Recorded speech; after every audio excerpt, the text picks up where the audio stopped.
What is good? We are live today, people. We are live here today. Doing something a little different. Major League Motorsports here. MLM, dog. Yes. Oh, my bad. we're not multi-marketing, multi-level marketing. It's kind of a Ponzi scheme, though. Yeah, a little bit. A little bit of a Ponzi How we scheme. do. With the master machinist himself, brother Alchemix. We're gonna be putting together this 347. This will be one. So if you have a 5.0, the old legendary Ford 302, they use a 4-inch bore, a very big piston, with a relatively short connecting rod so that they can get a lot of volumetric airflow. They're good motors. But for this one, what we did to make it pretty much maxed out for what this block can handle, we bored these out 30 thousandths over so we can fit in bigger pistons.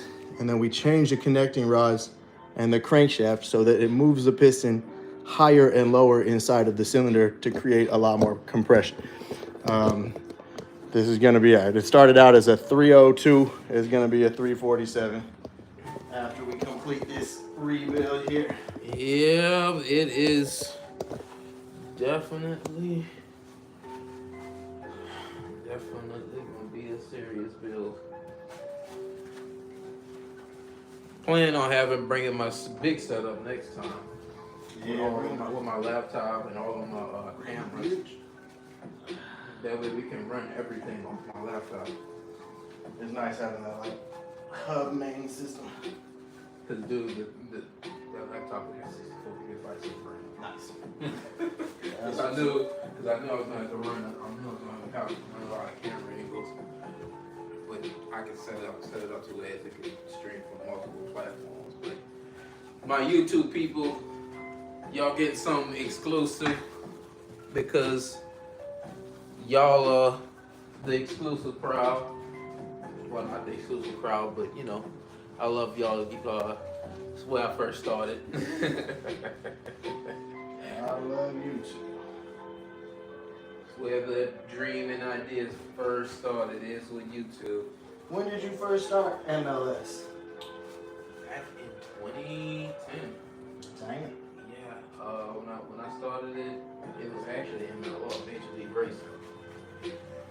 And then me and some homies ended up building the channel there. It got up to about 1,000 subscribers. It kind of grew pretty quickly. Were you just doing Gran Turismo back then? We were doing Gran Turismo and Midnight Club. Nice. I remember Midnight Club. That was a good one. But the main thing I wasn't planning for was assembling the right people around. That was the hardest part. Always is.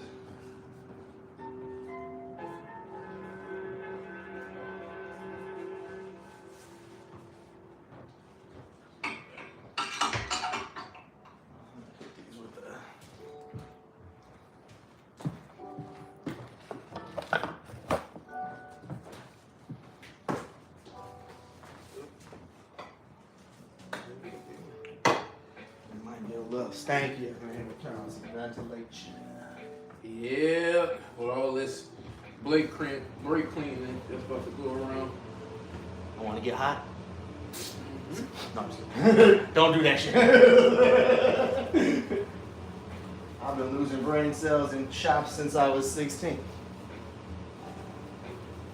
Definitely. I have an immunity to brake cleaner. I already know that smell. Right? It's like the one that's even worse for me. I don't like carb cleaning, and I can't do the carb dip, dude. That smell like nothing but like brain cells melting. Ooh, the freeze plug on that thing. Brand new brass. Never seen them like brass looking before. They always that. They're usually steel. Steel can potentially rot out a little bit faster if you're not running the correct antifreeze mix. Steel, some people say it'll last a little longer. Other people say these brass ones flex a little more in high horsepower type of applications. But we'll find out. I don't think I've ever actually used brass before myself. I've got a steel kit as a backup just in case. But honestly, the way you're going to get airflow, you think it's going to be reliable at the horsepower you're trying to produce it at? I think it's going to be very reliable because I'm building it naturally aspirated. I don't really want to involve forced induction. My big problem where I'm going to have reliability issues is this block and the top end kit that I'm putting together. It's typically going to make about 500 horsepower. The stock transmission that I still have, the 5-speed, is only rated for 400. I'm going to have to buy the Tremec T56 6-speed and swap it out pretty soon after I get the braking period done. Because if I don't, I'm going to just either strip all of the teeth off the input shaft or grenade the whole internals of that thing. Yeah. I've seen that before. Like, I think it was a 2004 Mustang. Somebody just popped the clutch and it stripped every single tooth off of the input shaft. It didn't break anything else in the transmission, but I mean, you could let the clutch out and it was spinning, but it wasn't going to engage the gears because there was just nothing there.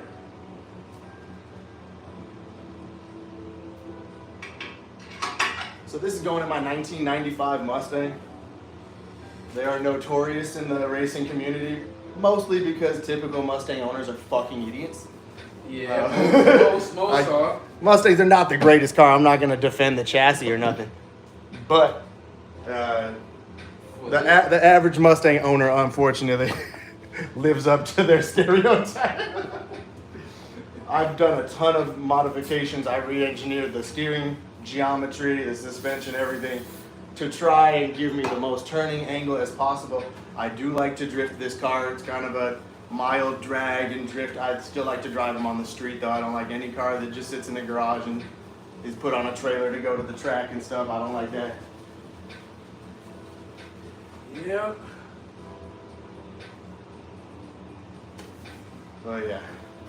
I've already done 373 gears, a new Cobra track lock posi, 31 spline Moser axles. It's got subframe connectors. Interior's entirely stripped. We're just trying to get this thing back on the road. It was running when I decided to take it apart, but it was getting a little bit of tick, I think, in the pistons. I had already rebuilt it once back in the day, and after about 40,000 miles of beating the shit out of it, it was time to refresh the old girl. Yeah, because you had that Mustang ever since I've known you. Yeah. Yeah, I'd fire it up, I'd take it around the block and stuff, but I wasn't doing much with it. Now that we're building it right, we're going to abuse the hell out of it. We'll make videos doing takeovers by ourselves. Sure you I don't think I've done that one. You can hit that one if you want to. And then we'll flip it.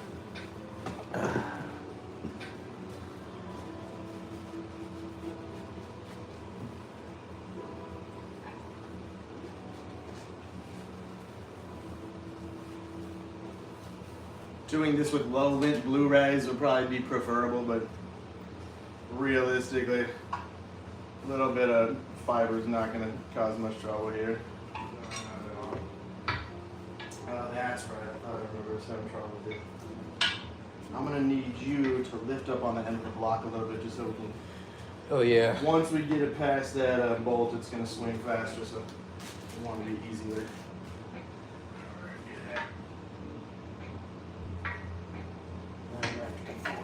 There, move it. Move forward. Okay.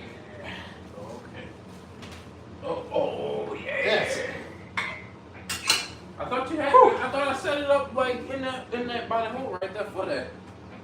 You did, but yeah, I had to take it out so we could flip it over. Oh. It was locked in up, and I changed it a couple times so I could clean these cylinders out. You can see somebody has done some race prep on this block here. See that? Somebody started cleaning up the casting. That helps the oil flow back down into the oil pan faster and stuff like that. They didn't do a full race prep, but you can see it. Oh, you know what they also might have been prepping for? I think there's a kit that takes your main caps and turns them from 2 bolts into 4 bolts here, so that they're extra stud.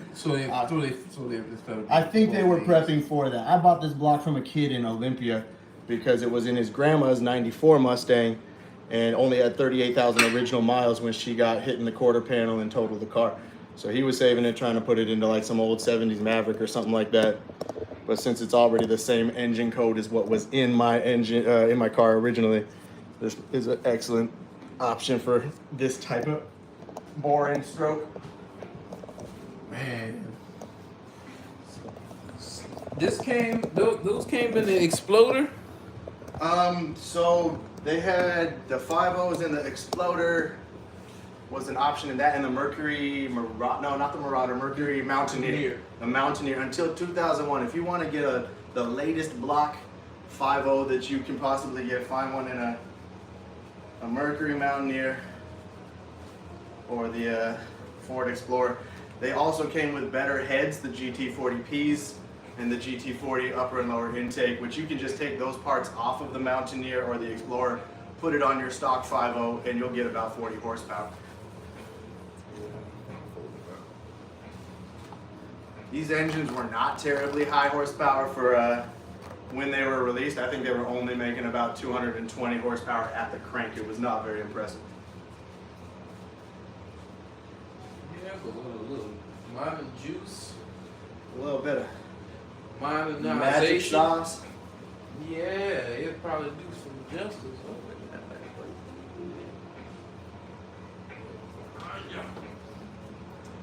You want to make sure every surface that's going to have a bearing put on it, you want to clean it as good as possible. You don't want no residue, no oil on the back side of the bearings. That's how you spin a bearing.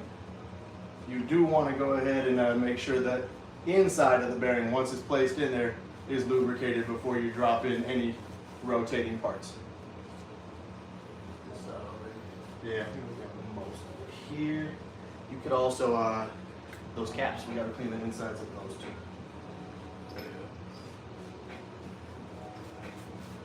Brake cleaner is great for this because it dries very fast and it does not leave any residue. Yep, brake clean is used for everything. We waste Right. so much of it. Brake cleaner is great for cleaning upholstery and weird stuff like that. It's brake cleaner. As long as you can handle the aroma. The toxic. The aroma. The cancer. The cancer. Known as the state of California to cause birth defects. Alright. Feel pretty good about that.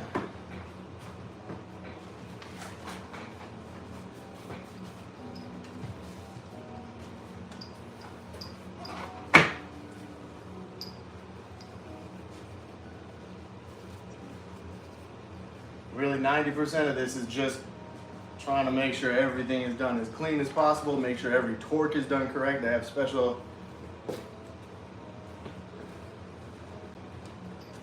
assembly lube here that you put on the threads before you torque the nuts to try and make sure your torque is as accurate as possible. You're gonna want a whole lot of moly. They call this moly, I don't know why, but assembly lube. You're gonna go through a whole tube of this crap.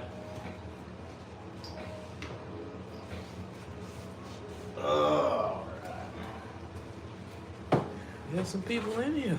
Yeah, because some people paying attention. Alright.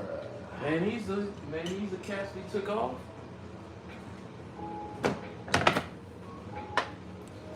Are these the caps we took off? No, you never switch caps on these because they'll machine match kind of to the block and stuff like that.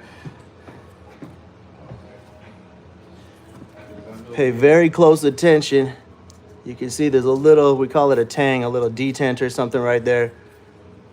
And they're offset a little differently. These are both main bearing caps, but you don't want to put the wrong one in the wrong one. You got to make sure that you're putting it either in the cap or in the block, depending on where those little detents line up. This one is not that one.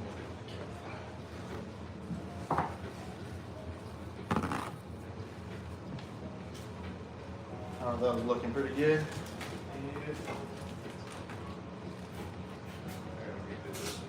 I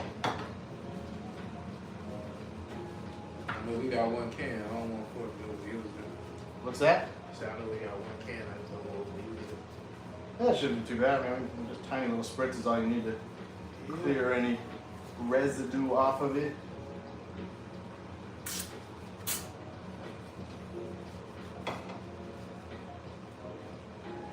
you know, I ain't trying to kill a castle.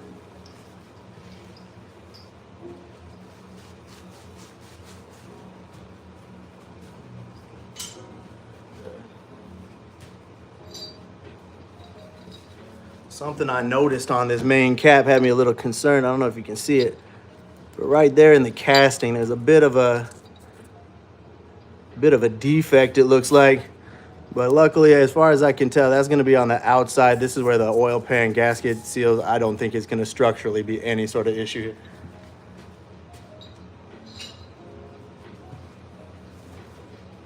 What happens when you get blocked? You don't want to touch most of this stuff with your bare skin because the oils from your hands can cause problems. Mostly just about trying to keep all this very clean.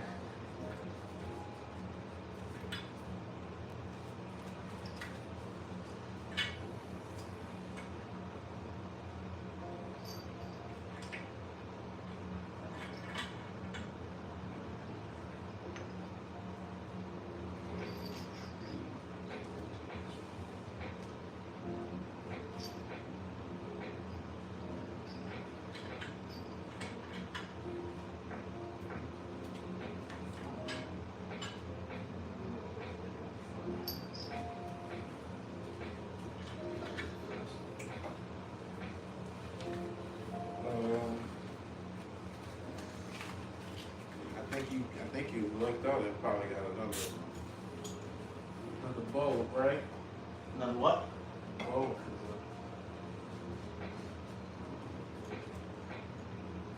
With it?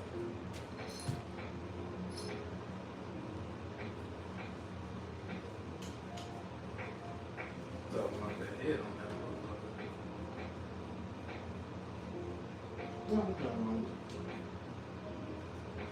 You might want to take that out of the threads just because that could affect the torque, but shouldn't be an issue.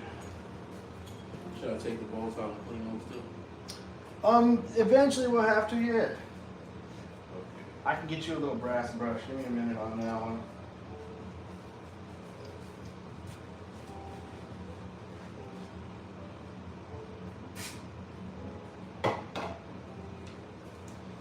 Yeah, I'm gonna get like a rubber mallet too anyway. So shit maybe.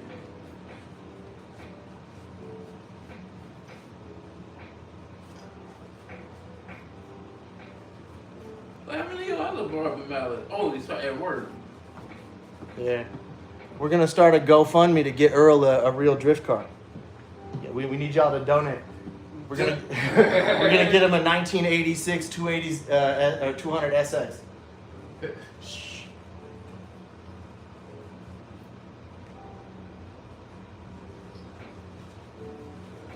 I'm gonna take some home.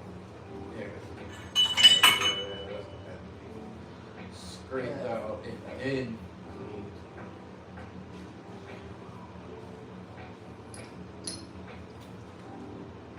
Alright, I'm gonna go get you a brass brush and a little mallet.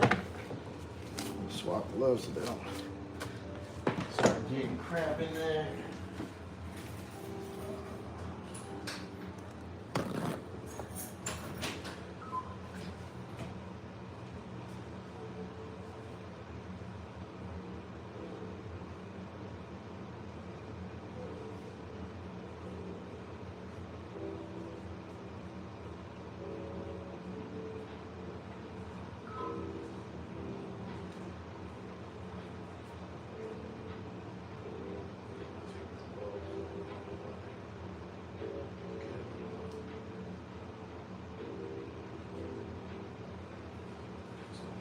Brake stuff. Just don't get on the brake stuff.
So right now we're laying the bearings inside of the block. Want to make sure that's all clean. Want to make sure everything fits nice and tight. Then we'll drop the crankshaft in it.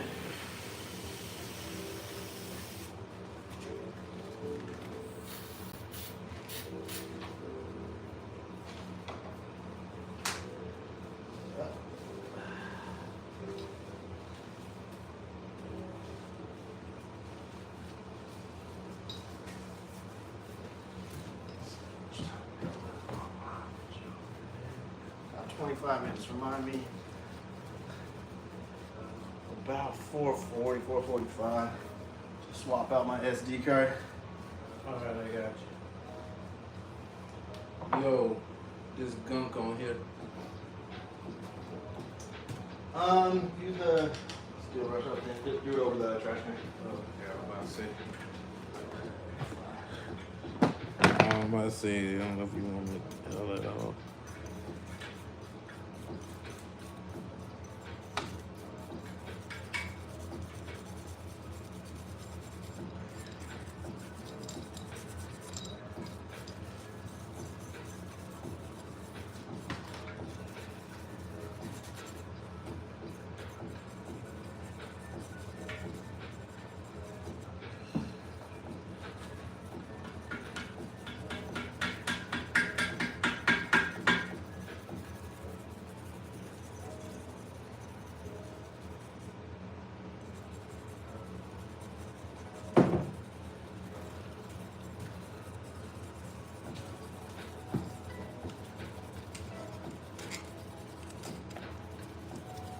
I think these thrust bearings got crushed.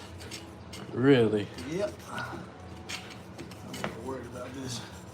We can use this for mock-up and assembly though, and then worst case, if I have to, I can go buy another set of bearings. But yeah, the box. Oh, yeah, I see the indentures. Dude, it was like super crushed. Bro, I see the indenture right here. Indenture? Yeah, right. Yeah, I showed him that one. That's but the nice thing is like this is where the oil pan Okay. stops. This is all external to the motor. It really shouldn't have nothing to Okay. do with that. My machinist would have said something if he was worried about it. That rust I can get out of here like this. Yeah, that'd be perfect if you can get that. If you can. Yeah, I just don't be wanting to fucking surfaces up.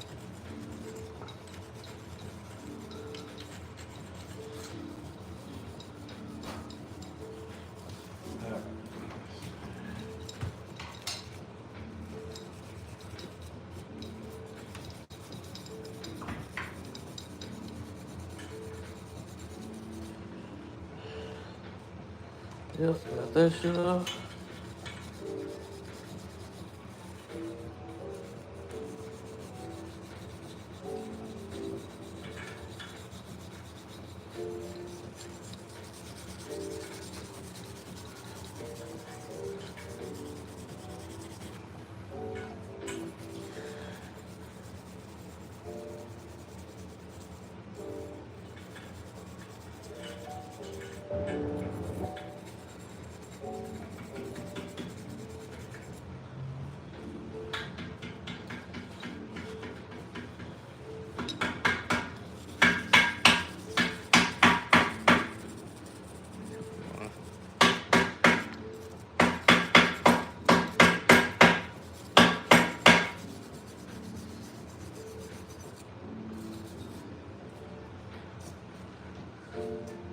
What's up, peoples? What's up?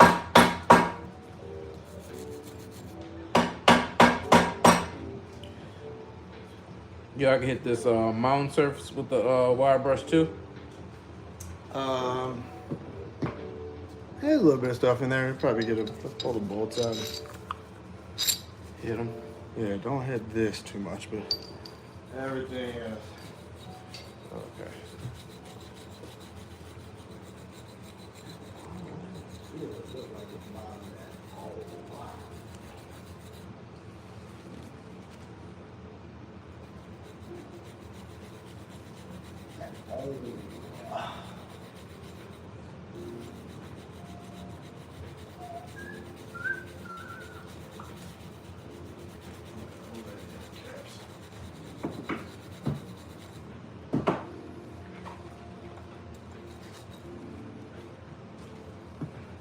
The bottom cap, the one that's in the block, is always going to have that groove and a hole in the middle because that's where it feeds the oil through. The one that's on the top is always just going to be solid.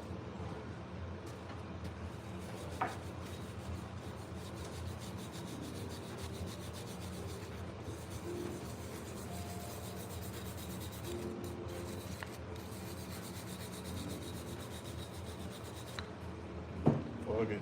It's not gonna get any better.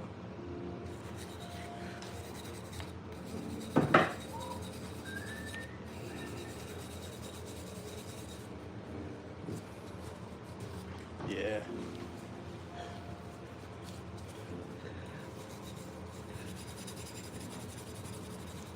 But I can make this look good though.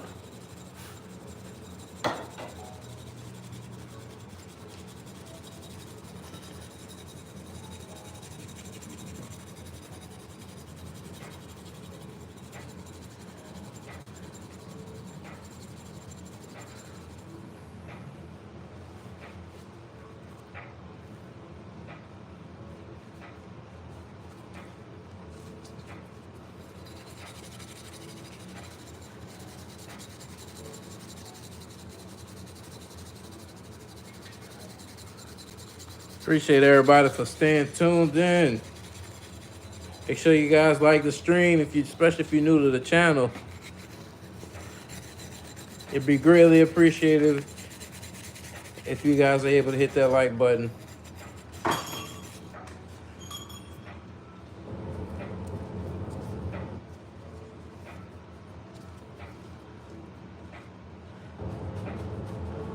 Damn. Don't forget to smash that notifications button, fam. Yeah.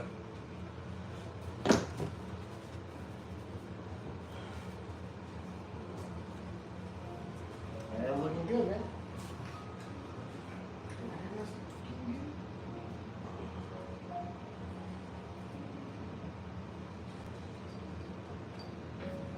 Hit them screws, huh? What's that? Hit them screws. Yeah. Still need those a little bit. Although I'm worried about this thrust bearing. Got it in, but it is not seating correctly. So let's see what's going on. Never be in a rush when you're building a motor. For any reason. It takes time. Double measure, triple check. In fact, we might have to take a break because I don't think I have any plastic gauge. I probably have it somewhere. I don't know where the heck I would even look. But we're gonna need some plastic gauge. You know what plastic gauge is, Earl? Isn't that fucking gooey shit? No. It's like just a tiny little string of plastic. And when you put the crankshaft in, Oh, the little pins. No, like you literally lay it on the crankshaft and then you bolt down the caps. And you take it off, and then the plastic will have squished. You measure how wide it is after it's squished. That will let you know if the clearance internally in here is correct. Ah. Weird stuff, but very useful. Yeah, because Plastic. if it doesn't have no clearance, it's not gonna work. I'm gonna show you what I'm looking at right here. All these look great. They're sitting in like the way they're supposed to. But this one is not flush. It's sitting up a little high. I can't tell if it's bottomed out in the middle. I'm gonna try and use like a round rubber hammer in there and then tap the handle, see if I can bottom it out. But ultimately, this did not fit correct from the jump. We're probably gonna have to get new thrust bearings before I actually fire this thing up. That's life. That's life. Good thing of thrust bearing for, well, would you have to get a custom one, right? I don't know. That's gonna be interesting because I think this size of the crank is still the same. Where it changes is where it throws the connecting rods is longer now. So that I think is still the same as the stock size. I think, I'm not 100% sure. It didn't say nothing about that in the kit. But don't you have that on the way, right? What's that? Don't you have like all that stuff on the way, right? Oh, the top end, yeah, that should be here in a day. But that's all different, like, that's once you're talking about heads, camshaft, lifters, roller rockers, that's all top end. But that's where you really make the horsepower. Bottom end is just made to fucking take the abuse and stir up the pot. Yeah, that's the stuff. Top end converts the energy.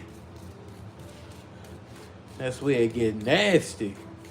Years ago, I built a set of custom GT40P heads, and I thought I was going to use them on this build, but with all of the modifications we made, that would actually be a huge bottleneck. I had to pony up a ridiculous amount of money for a stage 3 top end kit.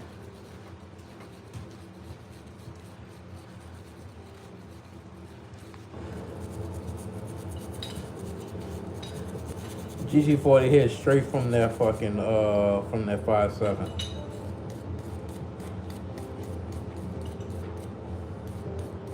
Isn't that a 5.7? Because I know it says the same block as the GT40P? Oh, the race car? No, you mean the GT40? Yeah. The GT40, I think, is just a 302. I think so.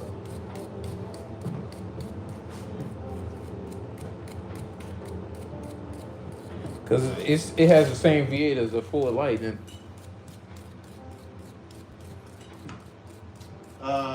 Which car are you talking about? The new GT40?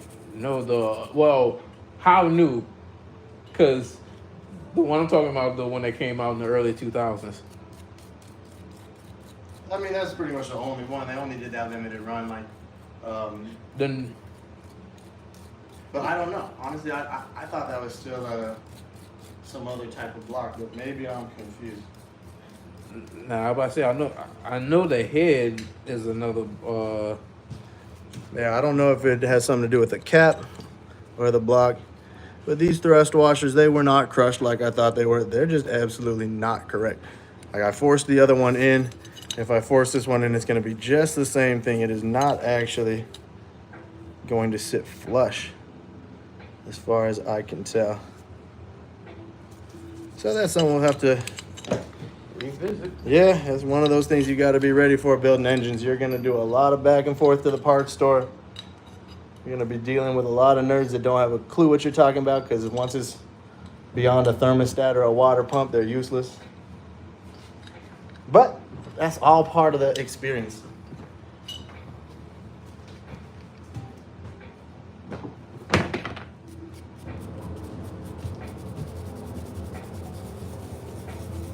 Since we won't really be able to lay the crankshaft, what we could do is we can assemble the connecting rods to the pistons and a few other things. We can just kind of do a lot of preliminary prep work. But yeah, this is They should have a fucking Ford thrust bearing in stock. Oh, I'm sure they do too. That's the thing. Like, they got it, but can the kid at the front desk figure out how to look it up and like find it? Like, That's that part. The big problem is not whether they have it. They probably got 10 in the back. A lot of these kids don't know how to really look up part numbers and stuff like that at all if they only learn the AutoZone or the O'Reilly's computer system.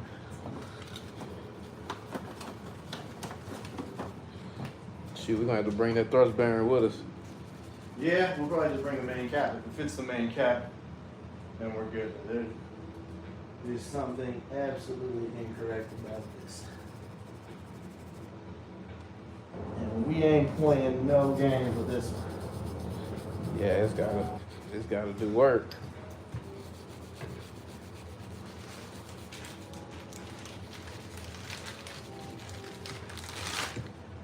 The kit we got was an Eagle kit. And this is what I was saying. This rod is longer than the stock ones by quite a bit. The old one's probably about here. It came as a complete kit. It said that it was supposed to be balanced and ready for installation and racing. Never trust the kit manufacturer.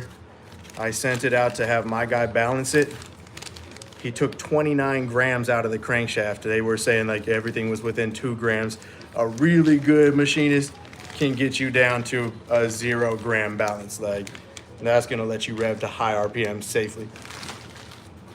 Yeah, if it's not balanced, you're gonna have all type of vibrations and.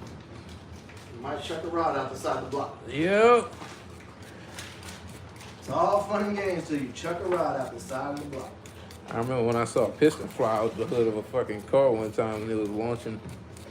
I thought that was pretty insane. I thought that was some of the most insane shit I've ever seen. Yeah, what I suspect is that they will have the thrust bearing, but they're probably gonna sell it in a whole kit with all the other bearings. They'll probably have to buy a second set. That's bullshit. Yeah, it's just life. I could maybe order an individual one offline, but then we're still looking at 2 to 3 days. And when I ordered the slugs for this, they sent it from Nevada, I think, and then USPS tried to say that my address wasn't legit, and they sent it back to them. So I mean, if I can find it local and grab it, I would rather just source it locally whenever I can. It's not always. But bro, I think we should be able to get it because. But then again, worst case, we could go to a Ford dealership, but they don't even really stock parts for anything. This is a 30-year-old car at this point, man. Yeah, they don't stock it. This is old enough to get classic plates for and never have to buy tabs again. Yeah, sure. It's weird to think about that, but yeah, that is where we're at with these cars nowadays.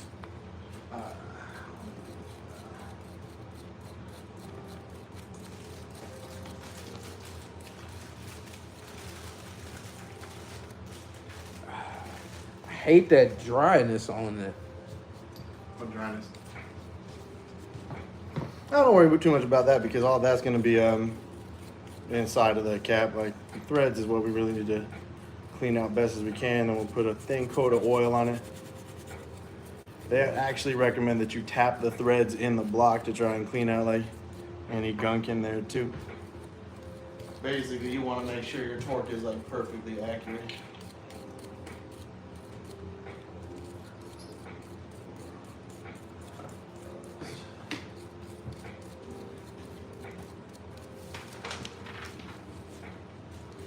You're the man for the job.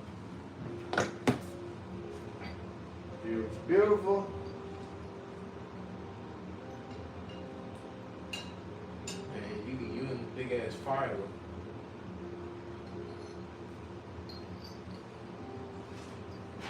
You look like some machine shit. Yeah, I'm worried, man. Like I don't know if I'll be able to find another one of these blocks when I need to rebuild it again. Might have to swap to a Coyote or something at that point. Oh my god, I know that's gonna be a. Nah, it should be easy. It's pretty common in my body style, actually.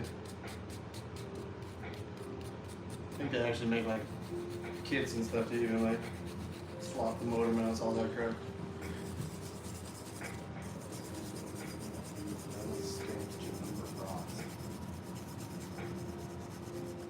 Excellent archery. Lubricated underside. Okay, gotcha. Do not use oil or Loctite. Okay, that's good to know too. Okay, so you see it on rod. I like the cap in place.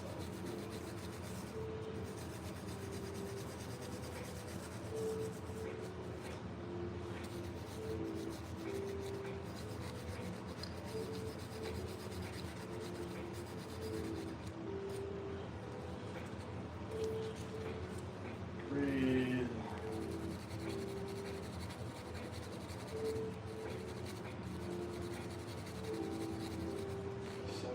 16ths. So we're looking somewhere between 40 to 43 pounds of torque on the connecting rod caps.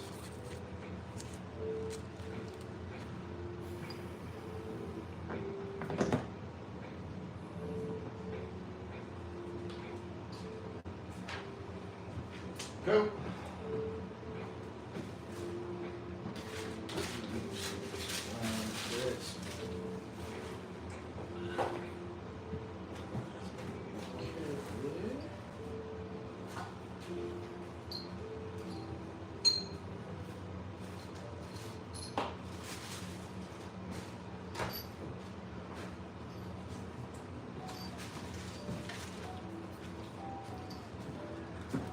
If you look closely, you see that little hole right there?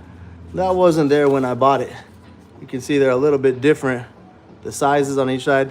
That's how they balance these pistons. They literally just take out, drill out a little bit of material until they can get everything evenly and equally balanced.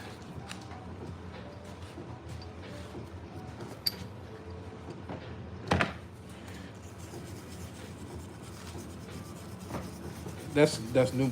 That's brand new pistons. What's that? That's brand new pistons. Brand new pistons. These are Keith Black 30 thousandths over hyper eutectic pistons.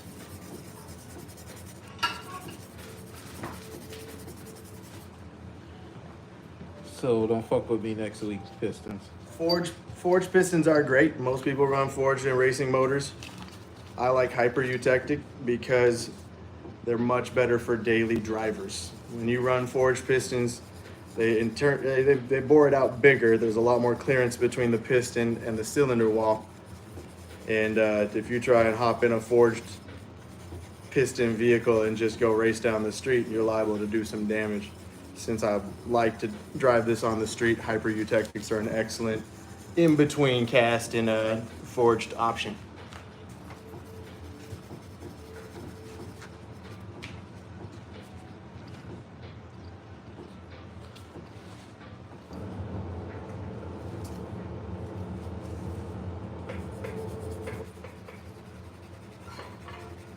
Yep, everybody goes forward. Yeah, everybody goes, it's true.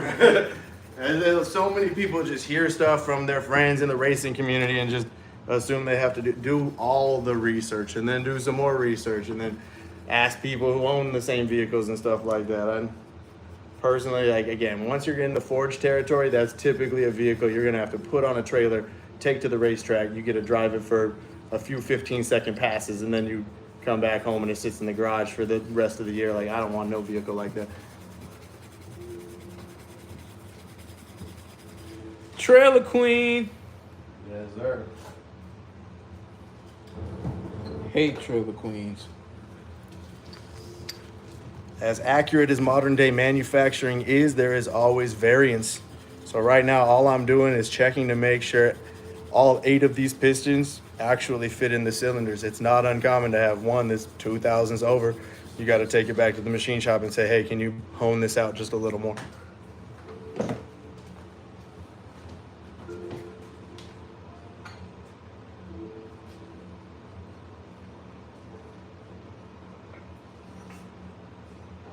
Bro, you They all feel good, though. They feel real tight.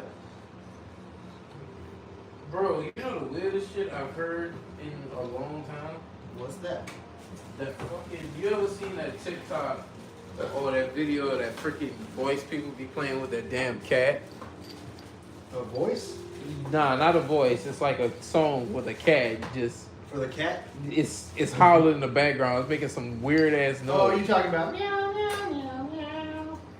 Yeah. Meow, meow, meow, meow. And it's slowed down. So that's a Billie Eilish song.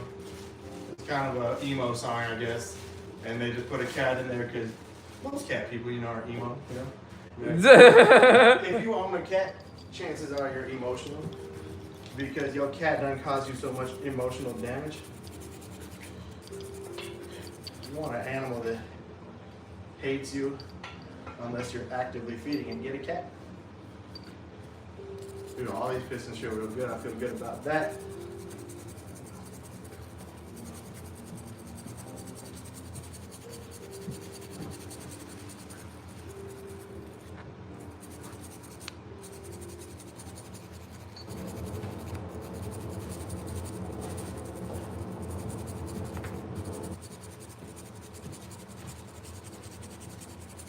when you're building your motor, you got to make sure these valve reliefs are in the correct orientation. On mine, they fit towards the center of the block.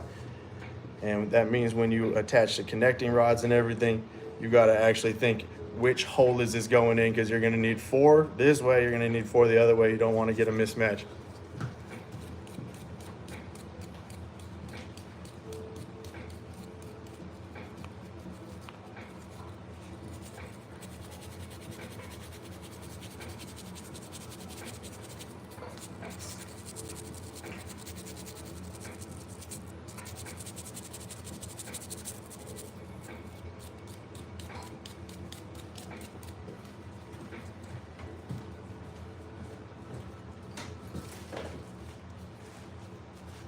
But I feel that dullness. And what? The dullness in the bolts You versus. can feel it once you get down? Yeah. Nice. 6, 7.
I like that.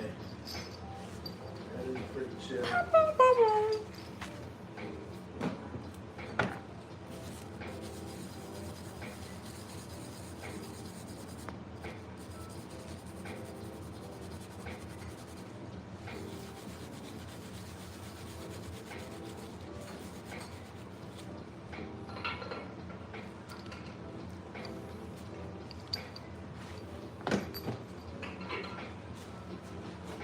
And just like I was saying, this piston is not perfectly round.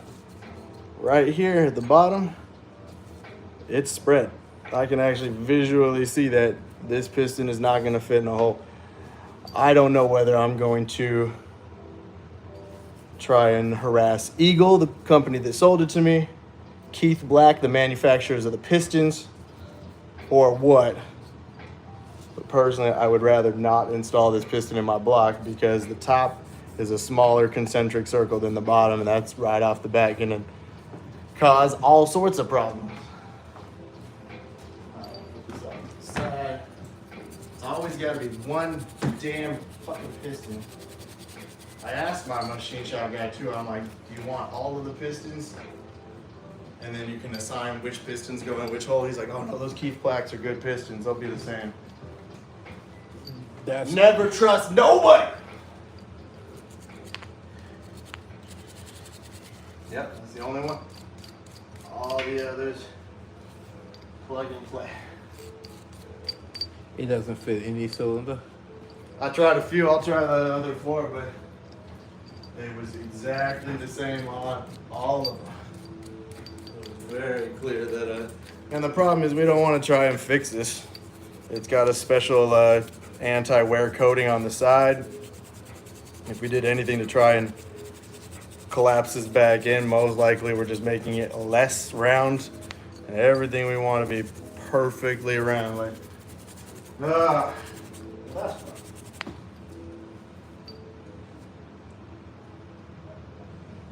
And what sucks is Keith Black, they were not responsive. I asked them for a bunch more information because usually it comes with a full paper about the installation of their pistons. Yeah, this does not fit in any single hole, which makes sense. All the holes are perfectly 30 thousandths over. If there's any variance, is gonna be in the piston itself, most likely. Ah, son of a bitch. I got lucky. When I took this into my machinist, he happened to have instructions for these Keith Black pistons, specifically the Hyper Eutectics, that had all the information I needed. I emailed them probably 2 weeks ago asking for this. It should have come with a kit. I've never received a response, which is not a good sign.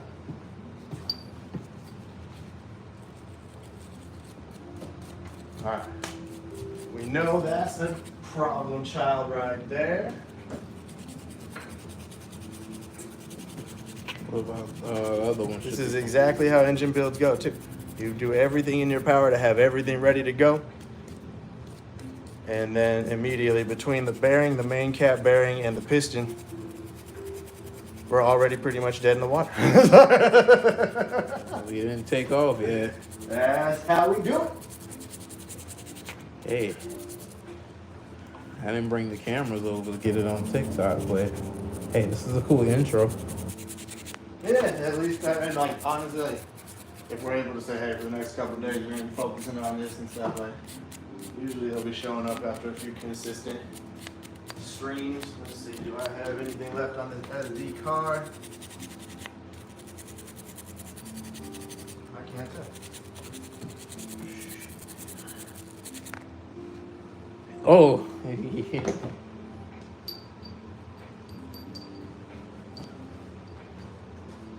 Why is it still recording? Probably okay for that. I thought I only have another 5 minutes left.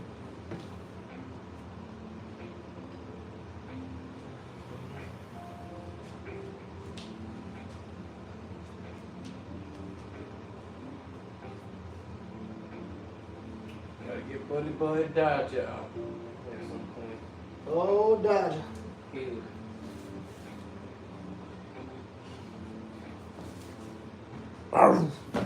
That's all I hear.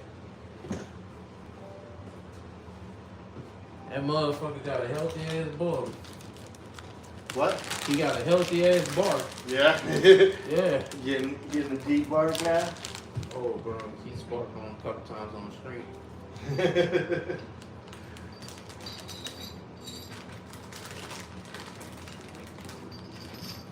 Oh, he's looking good, man. He's looking good. I guess we could do a little bit more research too, and we could start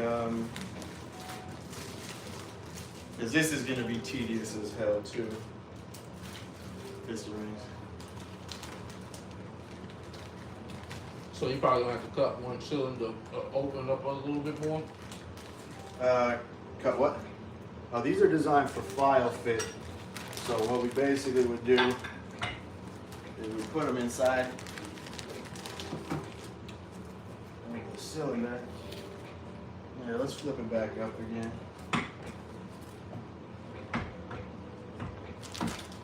Oh, I got it.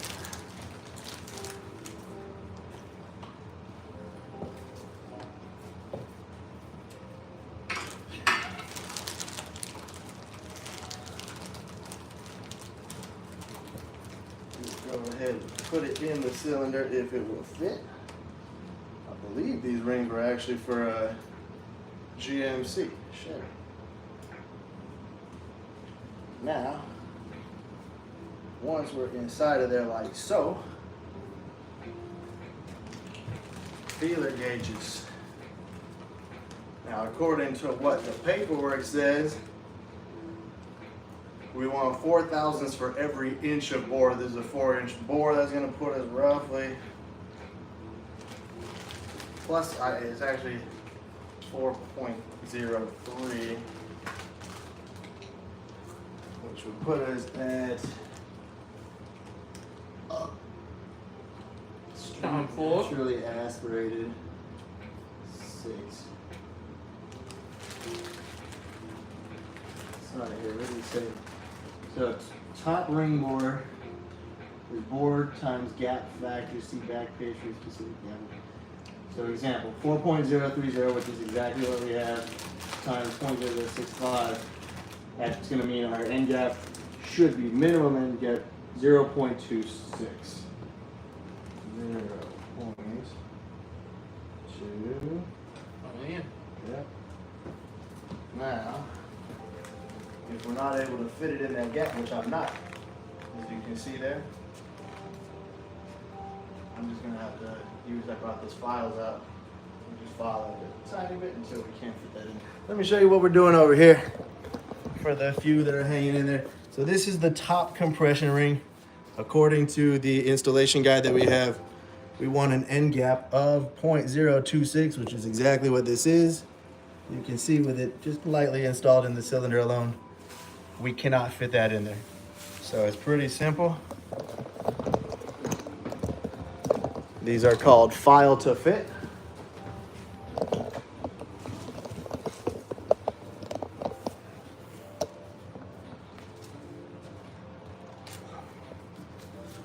Literally just gonna file down one end until you get it to exactly. I'd take off the minimum amount each time, keep trying. You're gonna get a little bit of metal flakes in there, so make sure you clean everything back up again before you really install stuff for the final install. But we get to do that 16 times because there's a top ring and then a bottom ring for every piston. So that's gonna be the tedious work. I still gotta figure out what's gonna be the easiest solution for that piston. I'm guessing my machine shop is gonna tell me to just bore one extra, a little over. I'll probably just pick one of the back or front holes or something and just take enough off. I can barely squeak it in there. It just sucks because essentially it's not gonna wear evenly if the piston itself is not perfectly round. So we'll see. I'll harass some people. Hopefully I can get just one extra piston or something, but I'm not feeling super confident about this. I feel like this, I personally think Keith Black, the reason they're not answering is because they're probably going out of business. It happens a lot in the high performance industries. And I could end up being just shit out of luck on this eventually. I might have to buy a whole new set of pistons or something. We'll see what happens. But that's where we're at. This was not a cheap kit. They have 347 stroker kits on Summit for like 800 bucks. This one was almost 1,800 bucks because Eagle is supposed to be a really good brand. And they are. If I had got Eagle pistons, I'm not sure if this would have been as much of a problem. But unfortunately, we absolutely got one. I wish I had a 4-inch micrometer so I could tell you exactly how much more these are splayed out than they're supposed to be. And this should have been caught in quality inspection. They never should have shipped this out the door. But during my research, they said it's not uncommon at all with a set of pistons to find one that's big or small, which is really why you might not want to bore the cylinders until you've measured the pistons. But it was a bitch just finding a machine shop that would even take this block in around here.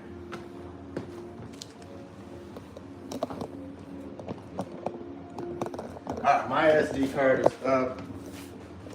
Let's take a break for now, see if we can get that rust bearing. If you got to take off though or whatever, that's cool. I'm not trying to take off, I know your dog needs attention. Nah, this filing is gonna be a motherfucker. Yeah, it's gonna take me. That was gonna be a long one.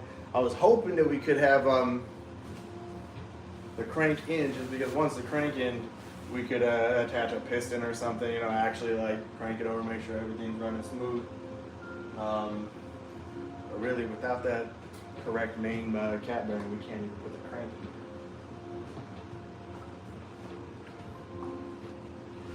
in. It's at a store. And I don't even want to put the connecting rods on the pistons in case I end up being screwed and having to use a different set of pistons, you know what I'm saying? Like, Oh yeah, that's true. Yeah. I don't even know if I want to bother filing the piston. I should probably, it's 5 o'clock, so everybody's closed by now. But tomorrow I'm gonna have to. Nah, people don't close till 6, 7. No, I'm talking about the high performance industry. Like I'd have to. I ordered this from Jegs. Almost definitely Keith Black. The pistons are on the East Coast. Eagle, I'm guessing, is on the East Coast. They're all closed. They're all. Cause they can't afford none of this out here. No, they're definitely. Customer service is all getting outsourced to crazy AI or some like overseas stuff, and you just sit on the phone and circle. When I tried to call the phone number, the customer support for Keith Black Pistons, they were saying that this number has special restrictions and you can't call this number or something. It's like, yeah. And then to email them and 2 weeks later get nothing, that's very concerning. But This was a kit, you know, Jegs might have put together 2 years ago and might have sat on the shelf, you know, like, so. Jake's Automotive. Jegs, Jegs, Jegs. It's basically like Summit, but I prefer Jegs a little bit. They're just a little bigger. Gotcha, yeah. But this was still a very, very insightful first day. We now know what we're dealing with on the bottom end. I don't suspect the top end's gonna give us any trouble, but when you're talking about the bottom end, don't take any risks. Anything doesn't torque right, anything feels too tight, if you're trying to turn over the crankshaft in there and then there's any resistance somewhere, like pull it all back apart, figure it out. Don't you dare fire up your engine. I got probably, like I was telling her, I'm probably 7-8 grand into this build already. Don't you dare fire it up and hope that everything's okay. No, like if you gotta go through and re-blueprint the whole block, do it. It's worth that all day, every day. Yeah. Whew. Not a bad start. Not a bad start. At least we got an engine in the kitchen, you know? Yeah. At least we got that. But we're gonna go ahead and take off, guys. Appreciate everybody for tuning in. Thanks for hanging out. Keep things out as we get this build along, as we get the Mustang going. Do you have a name for it? The Mustang? No, I don't think I really do. So we're gonna have to get. We'll have to name her. We'll have a contest. Whoever comes up with the best name can come and get a free ride. Yeah, that would actually be pretty badass. Especially if I hit 3,000. Hopefully. Which I'm very close to. Like Nice. I'm at, Dude, this fucking awesome. I'm at 2076. Damn. Yeah, you're hella close. Yeah, so. Yes, sir. Cool car stuff going on right now, guys. Appreciate everybody for tuning in. We'll try and get the bearings and at least get the crank in tomorrow, and then we'll see. I'll spend half the day on the damn phone trying to harass Jegs and Eagle and everybody else. See what the hell I got to do to get this sorted out. Motherfucker. Shit happens. Yeah, it's 2 steps forward, 1 step back. You guys take care. Just stay tuned in. Peace.